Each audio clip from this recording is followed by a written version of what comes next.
And I think I forgot to introduce myself. So Josephine Lang from Deakin, and I work in initial teacher education as well. And I think that's around the screen. So without further ado, let's go to the stars of the show, Snowy and Bob. Welcome again. And for those who don't know of their work, they have been working on an OLT project, which they'll share with us today. And Bob is internationally renowned for environmental education, and so it's quite an honour to have you here. It's also an honour to have you too, Snowy. Yeah, I was about to say. Sorry about that. But yes, Bob has been working in the field of environmental education for schools and don't mention the number of years. I won't even go there, but it has been for a long time. So we'll leave it to you to describe what you want to share with us today, and then we'll facilitate some questions and answers and discussions that will prompt, no doubt. Okay, thanks, Josephine. Now, first thing, we do have a PowerPoint, is to get that up. Yeah, it's working. Yay. Well done. Yeah, that's good. Yep. Okay. Well, I'll hand over to Snowy, who's going to do the first part, and I'll do the second part. Lovely. So, look, I'm just going to talk you through the background to the study and the methodology, and then Bob's going to talk through the most recent project, including the outcomes and the lessons that we learned from that. Go on, Bob. Right. So are you on, I don't know if you have a slideshow. Or There we go. What if I put it on slideshow? Yeah. So,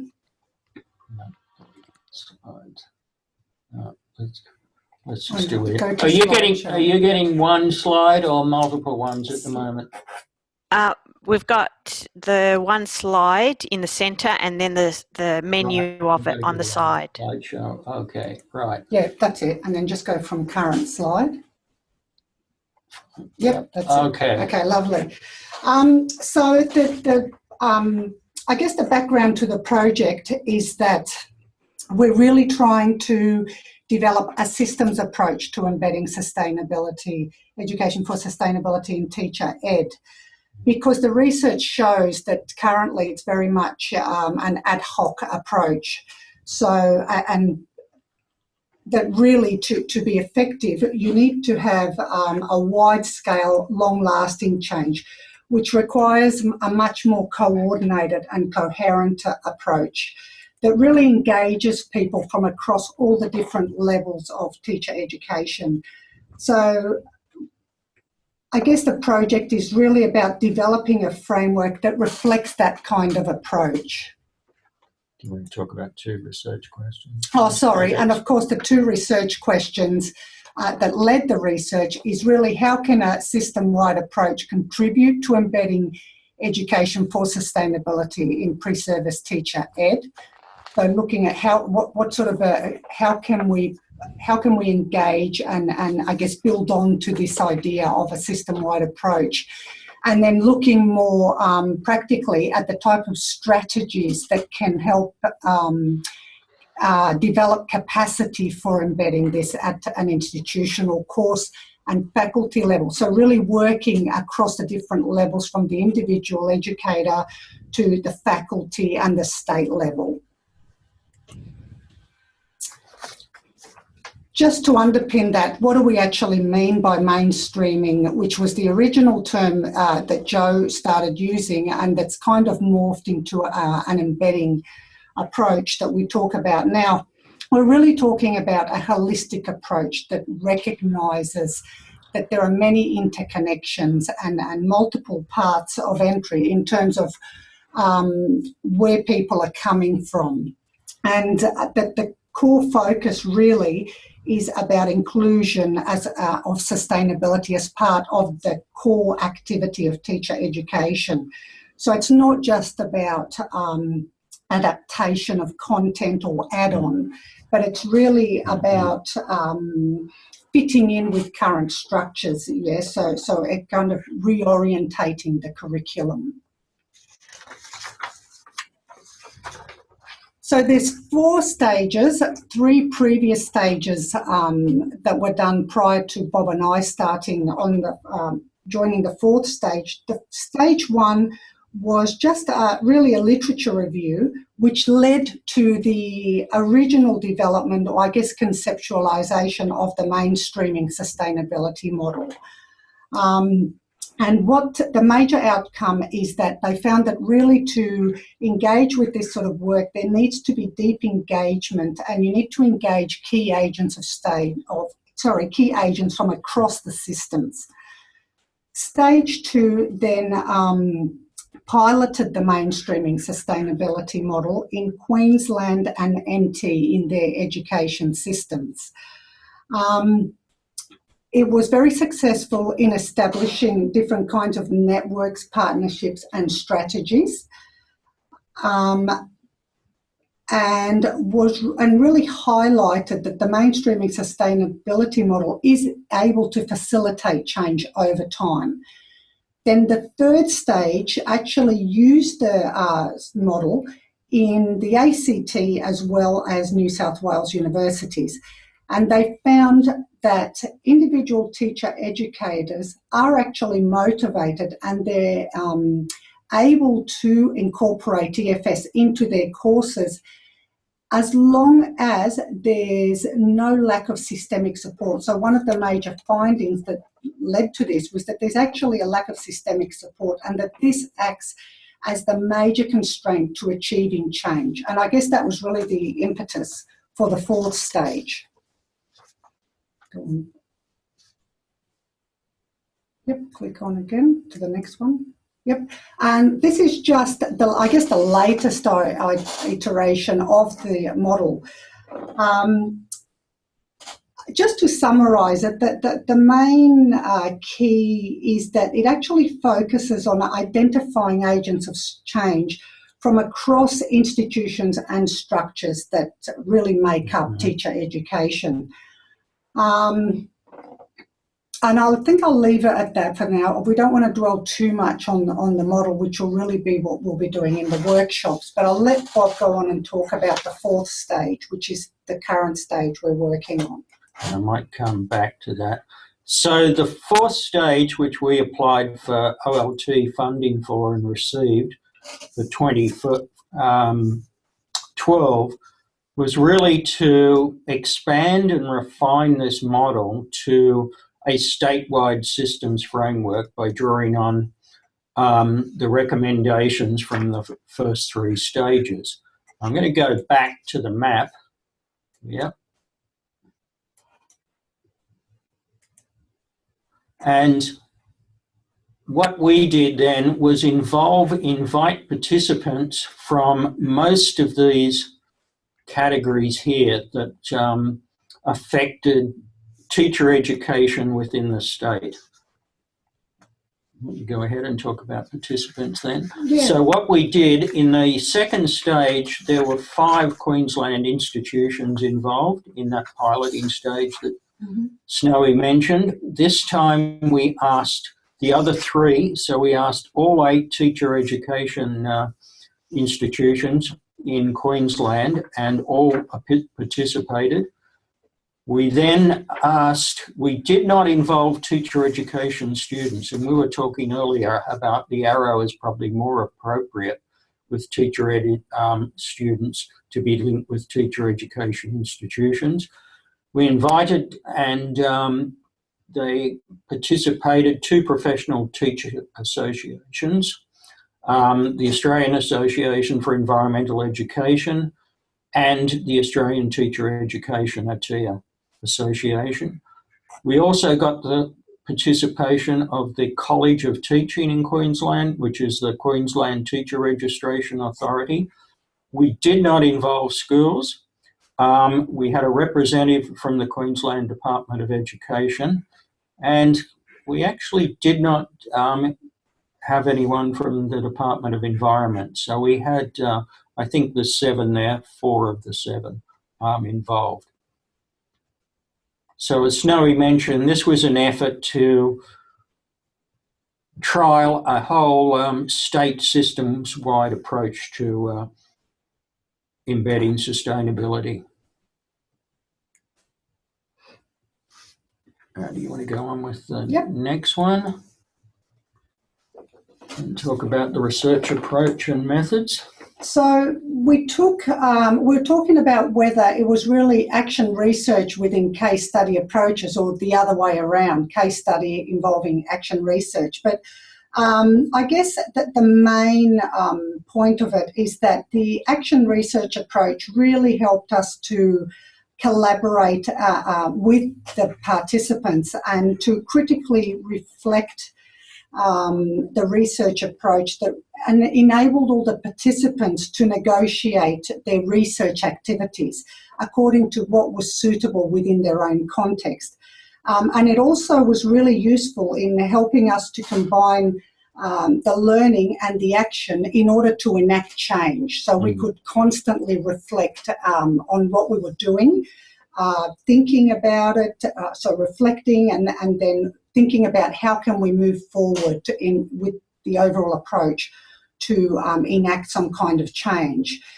Bob's talked through the participants that were involved. There was a number of different levels in terms of career levels, yeah. So we had some ECRs, we had people from science, people from social science, all teacher educators, early childhood. Some with quite developed understanding of sustainability and education for sustainability, and others that had no idea. So the action research approach was really useful in working through that kind of, diversity. In terms of the activities, it was all underpinned by 3 different 2-day workshops at the beginning, middle and end of the project, and monthly teleconference meetings. So, and phone and email as required. So we undertook the main activities during those workshops, things like mapping teacher education systems, and participants mapped their own institutional systems. We also had very targeted and purposeful types of discussions. We had visioning exercises and generally just had a really open communication to meet each participant's needs. And in this way, of course, the activities and exercises were really designed to help participants begin to embed or expand sustainability within their own institutions. In terms of the data, we had a whole disparate data like field notes and minutes from the workshops and also from the monthly meetings. We had text-based exercises that participants undertook. We also had the system mapping exercises, notes from the action research that we took during the whole process. And each institution, we also had at the end focus group interviews. Sorry, go on, Bob. Okay, before we go on to talking about the research findings and outcomes, does anyone have any questions they want to ask on the sort of establishment of the project and the processes? I've got a quick question. When you're talking about participants, were they individuals within teacher education programs at the universities that you invited, or were they a number of staff, or even all the academic staff in those universities? No, we only invited one from each institution. I think we invited 2 originally. Well, that's right. We only got one. We generally only got one. Our idea was, in fact, as Snowy said, to invite 2 from each institution. And the other thing is we asked for people that were not ECRs, but that... Yeah, we asked for people who were experienced, and of the 8 people from the 8 different unis, 4 were and 4 were not. Okay.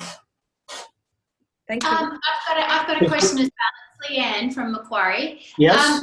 With regards to getting all of those different entities in the room, what did that invitation look like, that you were able to get them all to agree to participate in this discussion? Well, firstly, as you probably realise, we couldn't dictate who they sent. So we did work sort of behind the scenes in a couple of cases to alert people that an invitation was coming, in the hope that they'd get involved. But ultimately, it was up to the teacher ed programs to determine who was going to participate. So that was the first part of the background. Are you sort of asking more about how do we then engage people through the first I think beginning workshop, given we had such diversity of experience?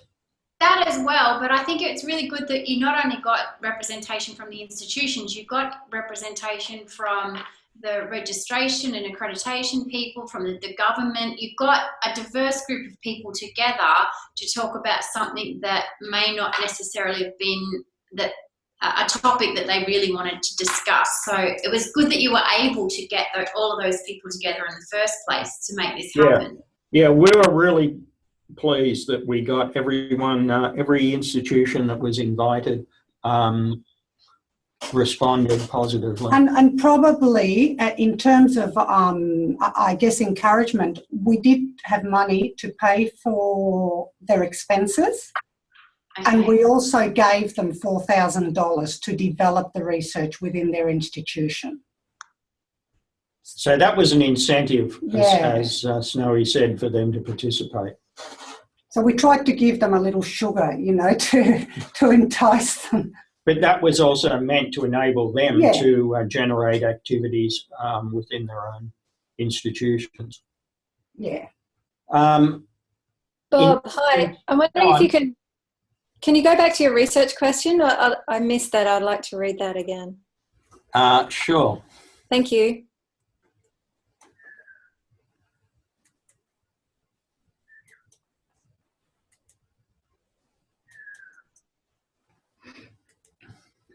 Yeah, that's important when we get back onto outcomes. As I haven't got the whole thing up here. It should be. There we are. Excellent. Thank you.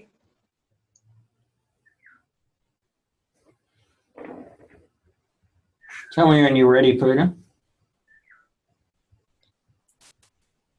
Okay, so system-wide approach and appropriate strategies for building capacity. Yeah. Okay, great. Thank you. No problem.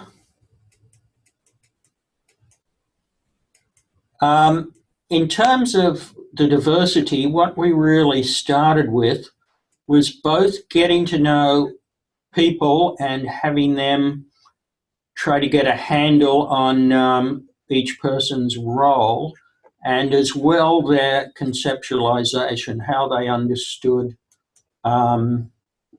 Oops, I've gone too far here.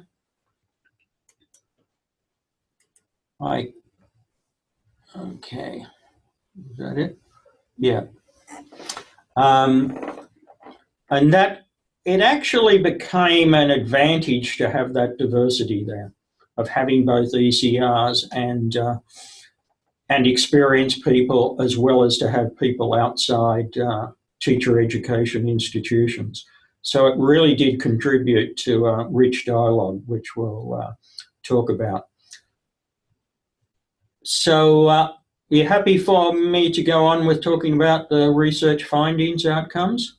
Or is there any other questions that we haven't adequately responded to yet on the process? We probably need to keep moving, so we'll keep going. Keep going? Yeah. Okay. Well, we sort of have divided the research findings into what we've called outcomes and lessons learned, and I guess the outcomes are a bit more concrete. What we did feel that we, so I'm hitting right, I hit the wrong one, sorry. No, you're going forward rather than back.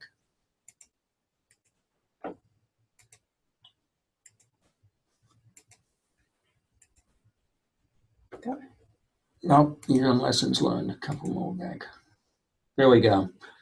So the first outcome was that we really did feel, and we had some evidence, both from the participants and the evaluator, that an expanded systems model and process did contribute to building capacity. So there's sort of three interrelated categories or themes which emerged here. The expanded systems model, the robust dialogues, and the enhanced engagement, which address both research questions. In other words, they address both the ways in which a whole of systems approach can contribute to embedding EfS and the capacity building strategies that can contribute to that goal. So the first one was that the process identified some of these strategies for building capacity at the three levels: at the state level, at the institutional level, and also actually at the individual and course or faculty level. The second one is we went into the project based on the literature, on learning organisations, on change processes, which argues that you need a shared vision. So we went in with the assumption that we needed to develop a shared conception of sustainability and EfS. This led to a lot of really robust conversations on people's conceptions and understanding, and we did not reach a shared conception. I'll come back to that later. And the third one is one of the goals was expanded staff participation and engagement, which did occur, and we'll talk about some of the strategies of that. But the case studies also offered insights into going a step further in both enhancing engagement in the challenges of embedding sustainability. In terms of actual tangible outcomes, there's three, all of which are on the ILT website, and we'll give you the URL for that later. There is an implementation guide which we developed. There's the statewide multi-site institutional case studies, which was developed by the project leadership team across the case studies. There is also, I haven't got that listed there, there's also on the OLT website the individual institutional case studies. And there's also an outcome which was one of the goals was to expand the EfS teacher education networks. And that's, I think, an interesting point for discussion. Maybe we mightn't have time today, but later on, because what we're seeing happening is we're getting sort of multiple networks. And I think rather than these overlapping, I think we need to think about some coordination or what is the most appropriate network for people involved in teacher education and EfS. So the four key lessons were, not surprisingly, that the embedding is an evolving process. And we know it's going to be influenced by the institutional context. But what the project really revealed is not just the importance of the institutional context, but actually how it played out. And in our case, it played out in two distinctive processes. The novices, and as I mentioned earlier, these two groups broke equally. There was 4 in each group. Their focus was building understanding of EfS, both their own and their colleagues. The second major activity they were engaged in was actually getting a handle on the EfS practices, both within teacher education particularly, and they tend to be more focused there, but also across the institution. In contrast, the experienced participants, not surprisingly, already had more developed and complex understandings of sustainability. Again, it didn't mean they had the same vision and same conceptions, but obviously they had spent more time thinking about it. They also had established networks. Again, not surprisingly, given they've spent more time in teacher education and knew their colleagues more. And they tended to have established networks both within teacher education as well as within sustainability across the university. And that resulted, well, they were in a position to create those networks. And that resulted in this group working much more towards an institutional systems-based approach. Now, let me go back to the next group, to the second lesson. And what we did find, and was reported by all the participants, was that mapping the agents of change at both the state and the institutional level really helped to build capacity. And again, there was sort of a division in terms of this third one, but it didn't divide along the novice and experienced. But in some of the universities, there are already supportive structures and supportive policies and programs in place. There was offices of sustainability, there was other kinds of programs. So the reps from those institutions found it was really helpful to identify those and to work with and through those structures and policies. The second group, group that of institutions where there was lacking those supportive structures for sustainability, they reported that their biggest challenge was their university was undergoing rapid change. Changes that were either going through course reaccreditation at the teacher education level, or the whole university was undergoing restructuring. In their case, even though these created challenges and there was an environment of rapid change, an environment of uncertainty, what they found that those changes and actually the uncertainty in many cases created opportunities to put forward sustainability as a theme of focus, and opportunities to create new programs and introduce new courses. So that was interesting. We found that this was assisted in very different ways, both those in supportive environments and enabling environments, and those that didn't have that were able to see some other opportunities. Now, to come back to the fourth lesson here, as I mentioned before, we really came in thinking we had to get a shared understanding of EfS. And what we came away with, that it is actually not dependent on having a shared understanding. Firstly, and the evaluator really pointed this out, was that it's not surprising that we didn't get a shared vision.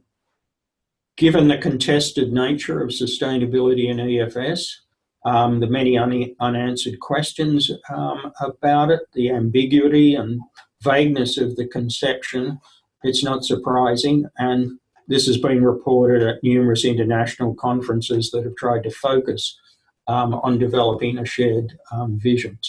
So that's why we got there. Multiple visions are okay. Because what we then work with was people developing a vision that was appropriate to their context.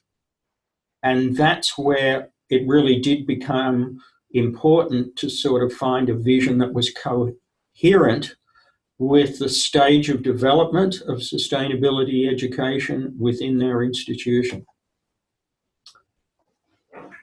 So that's something we might want to talk about further. Right, I've already talked about that difference. Now, just to alert you in finishing up, I don't think we have anyone here from Western Australia or South Australia, but New South Wales folks, Snowy and I are doing a workshop next Tuesday at UWS Hawkesbury. And Francis, we are planning to Skype you in. Is Francis still there? Is anyone still there? Uh-oh, what's happened? Yeah, we're there. You're there. Still here. Yeah. Not sure where. Still here. Is Francis from UNE still there? Frances Quinn? Yes. Yeah, she's there. She's nodding. Just Yes. madly trying to unmute my audio. Oh, okay. So did you ask me a you question? heard us, we just didn't hear you. I just wanted to let you know that we're planning to Skype UNE into the workshop next Tuesday. Yeah, we really appreciate that. That's fantastic. So Neil Okay, Taylor good. and myself We'll and have, Nadine. tomorrow we'll try and make sure we got your details so that we can do that. I think you already do. I think we sent them to Jess, did you? Yeah. Oh, Yeah. good. Okay.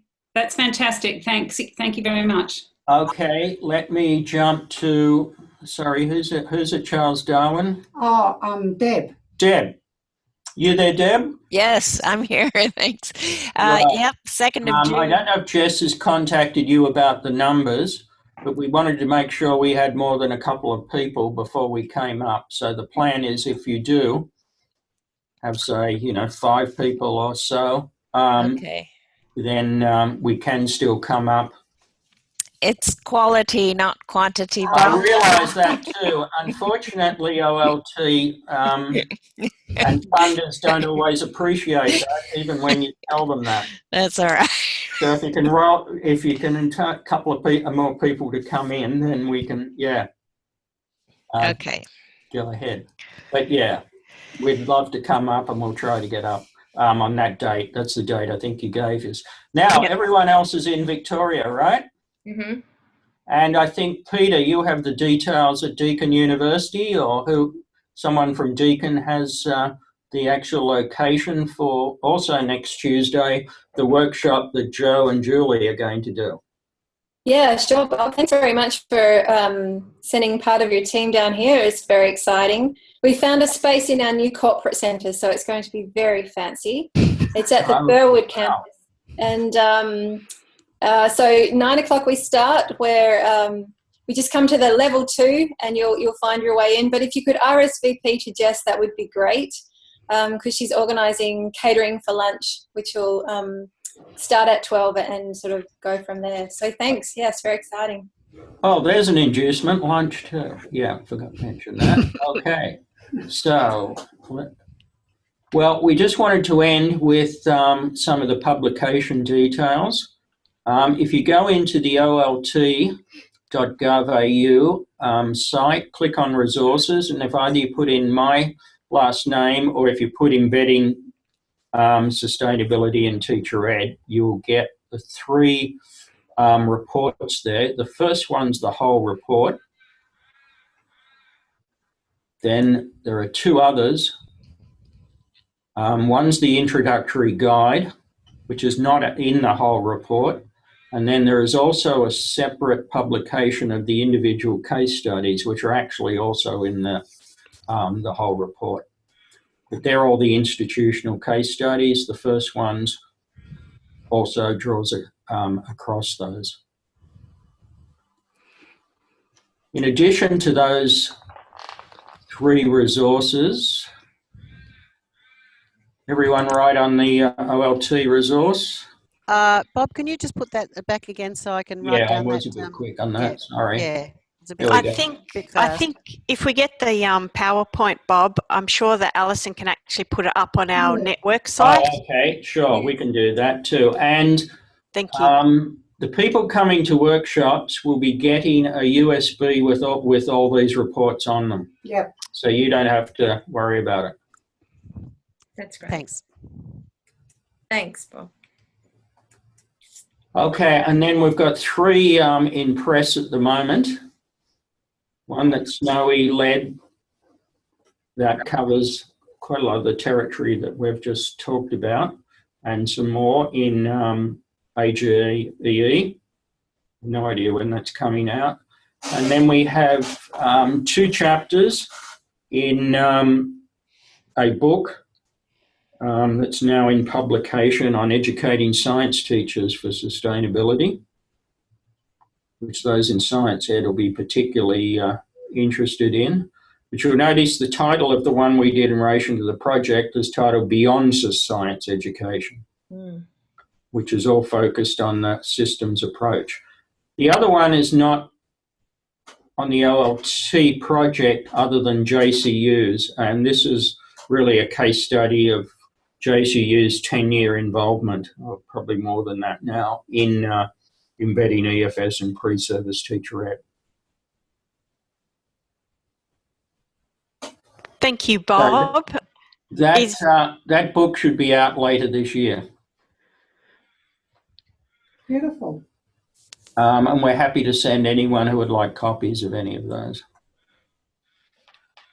All right, thanks, Bob. Okay, so let's go back. We'll decrease this and go back to getting everyone up. Okay, I've got Josephine. Now, how do I get everyone up? If you go down to share screen and click it again, it should come off share.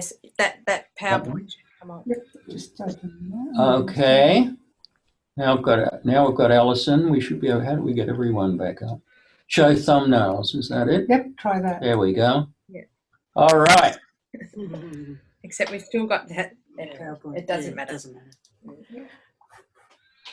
Oh, I've lost everyone too now. Okay, we've only got about 15 minutes left before our time is up. Oh, sorry, we were that long. No, Yeah. that's fine.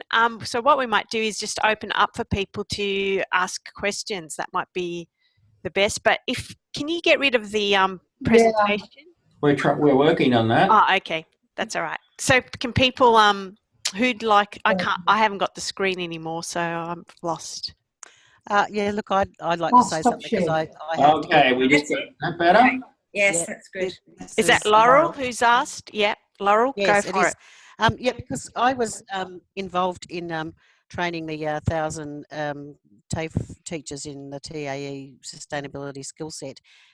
So we had quite a lot of experience working with teachers in how to embed sustainability principles into what they were doing. And I have a postgraduate qualification in Right. EfS. Excuse me, would you be able to speak up a bit, Laurel? We're having a bit of trouble hearing you. We can. Oh, right. Hang on. I'll see if I can turn my my microphone might be turned down. Yeah, look, I was involved in training 1,000 teachers to embed sustainability through the TAE sustainability skill set, but I also mostly work in commercial projects and communities, so I'm probably more interested from that perspective. But I'm a bit curious. I'm at Federation University. I'm a bit curious to hear if we were invited because I wasn't up to speed on the Where project. are the workshop? I apologise if that's happened. We'll get that. You may not know. No. You may not know the answer to that. That's. But I guess it really highlights the importance of staying connected on these projects, so we each know what we're doing. Because and I don't know if you're familiar with the work of Stephen Chemist. You probably are, but yes, he he has some very interesting things to say about the relationship with between EfS and community, which I think is it's a living demonstration of education for sustainability, and of course the link between, I guess him calling it the new learning pedagogy, which I'm inclined to agree. So I'm really looking forward to getting your materials. So it was more of a comment than a question, really. But yeah. Yeah, and we'll follow up on the invitation. Yeah. All right. Thanks. Right. Thanks, Laurel. Okay. Anyone else from the floor? Yes. Hi again, Bob and Snowy. It's Alison here. I'm wondering if when you conducted the research in those 8 universities in the teacher education courses, and you started off with one person, one representative of each course. Did you find that over time more people became actively engaged in embedding sustainability into their courses and or subjects, or not? Right. First, to clarify, we didn't go into those universities, but what we asked each of those participants to write case study reports. Okay. Now, most of those reports, and those people reported that yes, they did manage to engage more people at different levels. Some expanded. One person came thinking science sustainability was just science education and thought she didn't have to talk to anyone else but a couple of science education colleagues. She then realised that, it's more than that. I better start talking to some other colleagues. And so that was, one example of reaching out and expanding the engagement of other people. Thanks. And that happened pretty consistently across the universities. And just to follow up from that, did you get any sense that there was any development of interdisciplinary approaches to sustainability in those courses, or not? Oh, I'm trying to remember. Some of them were. One in particular, I don't know that you could call it interdisciplinary in terms of coursework, but certainly interdisciplinary in terms of the contacts that she made across the whole university. Yeah. So yes, interdisciplinary in the broad sense. Yes. Network in a way. Yes, network interdisciplinarity, definitely. Yeah. Thank you. And some people had more experience and capacity to bring other people in, which is not surprising. That happened too, and some really expanded their networks. But in all cases, we're trying to at least include other colleagues within their own institute, within their own course, usually a B.Ed program, or if not across the university. Thank you. But it's probably also worth just mentioning the obvious challenges too. I mean, we don't want to gloss over the challenges and just say that's all it's a matter. And of course, we know with teacher ed that we're so constrained and have to work within structures of teacher education, accreditation, within registration and all that, of course, and that's where people, that became a discussion point as well, as how do we get interdisciplinary courses, given it's hard to add any courses with all the required courses that have to be included in the program, and everyone's struggling to get those in. How do we fit others? So that led to conversations, and some of the way we've approached it here is to get people to talk about what are they trying to do in their courses, what are their values and key concepts, starting from that and then looking, how do these relate to sustainability? And people starting to realise, I'm not so far from sustainability. There are aspects that are my course that connect here. And I think that's the way we're going to get interdisciplinarity, rather than through, new courses or in that way, is getting the people to realise what are their content connections to it. Has anyone else got any questions or comments? I've got one, Bob. Peter? I'm really sorry I have to go. I've got another 3 meetings yet today. All right, that all.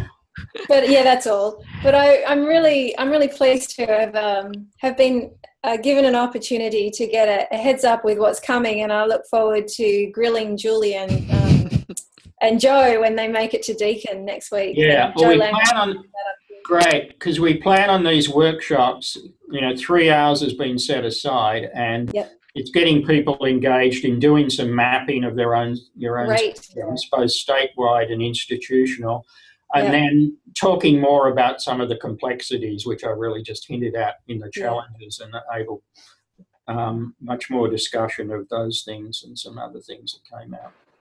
Yeah, that sounds great. Very exciting. And I'm really pleased to see that you've got a fabulous view to look at out your office window. Come to Cairns, yeah.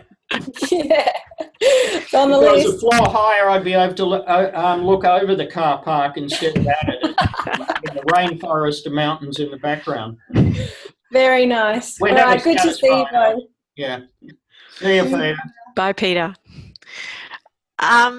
If no one's got a question, I will throw one in while others have got their thinking hats on. Bob and Snowy, I noticed when you went back to the model that there were schools was part of that, and in initial teacher education at the moment, there's a big agenda in Victoria and at federal level that universities have to work more closely with schools.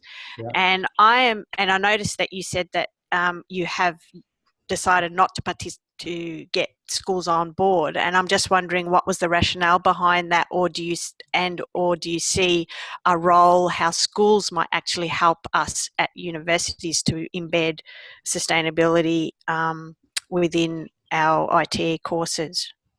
The beginning of what you said was actually our rationale for not involving them, because even the way in the model, it was sort of equal to all the others. We really decided students and schools were more appropriate to be connected with the universities and teacher education rather than at the state level. So what we decided to do, we just have a representative of the Department of Education, rather than try and get someone from an individual school. Mm. So we had a person responsible for environmental sustainability education from the Queensland Department of Education, who was actually has been and has gone back to being a principal of an environmental education centre. So that's the way we saw getting at the representative in terms of the meetings and workshops we had. So I think Snowy and I were talking about just modifying the diagram somewhat to move the schools and students up with the teacher education institutions rather than the other way. But yeah, we've got to get them involved, connected, but where's the most appropriate? And I think what you're saying is happening in Victoria really fits with what we feel. So for you, it may be very adequate if you were going to do this to get people representation from schools. And I think that really demonstrates the point that it's about working within your system, where you're at. So we're at a particular stage in Queensland at the moment where certainly in far north Queensland, I should say, where sustainability is really taking a back step. So if we tried to do this now in FNQ, it would be very difficult to involve anybody from schools.